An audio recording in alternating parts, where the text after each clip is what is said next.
YouTube, what is up? I am Ace, and today I wanted to share with you the beginning part of my journey of going from the iPhone 12 Pro Max to the Pixel 6 Pro.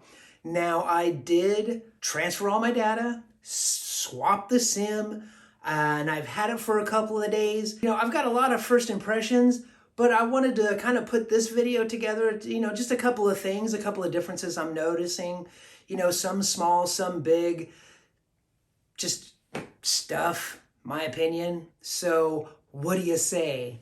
Let's get into it. The home screen.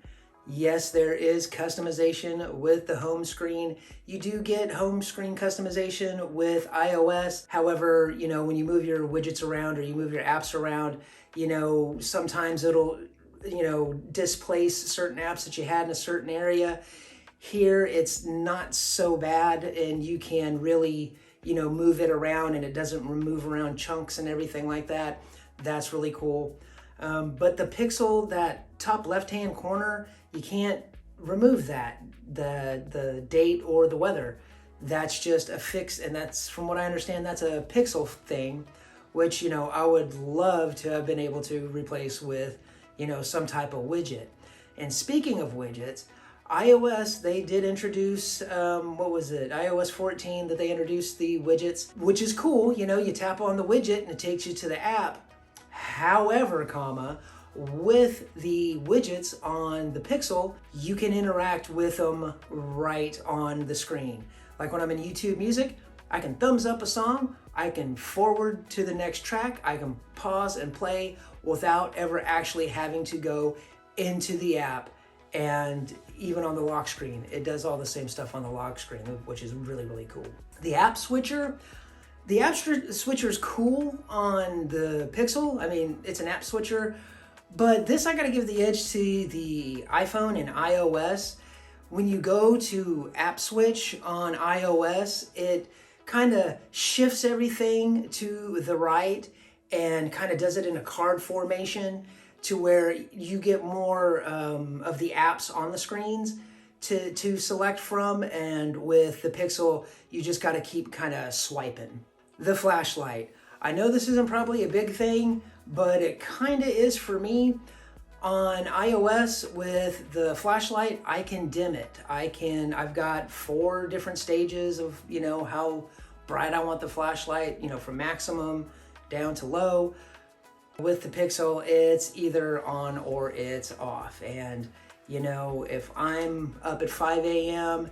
and my wife is still asleep, I like to use that to kind of find things instead of having a really bright light. Got a nice little dim light.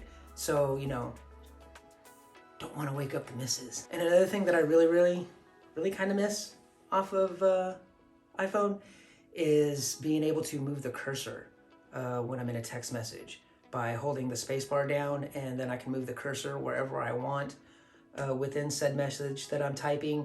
Yeah, I kind of really miss that. A really groovy feature off of this Pixel is the swipe from left to right from the home screen, and that brings up your Google Feed news, that we all have and we love to scroll through, that customizes to what you're searching and the news that you want to read, and it's just like right there.